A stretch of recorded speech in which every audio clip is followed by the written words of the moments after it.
এরা নামাজ পড়ে মানুষকে দেখাবার জন্য। নির্বাচন আসছে, তখন খুব নামাজ।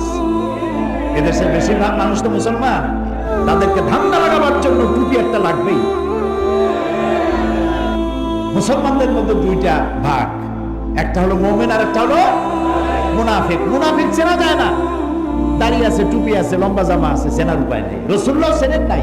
হযরত জিবরাইল আলাইহিস সালাম এসে বলেছেন, এই একটা মুনাফিক, ওই আরেকটা মুনাফিক, ওই আরেকটা মুনাফিক, চিনাই দিয়ে গেছে।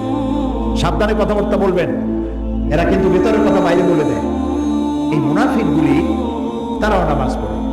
এদের নামাজ হলো সিজনাল।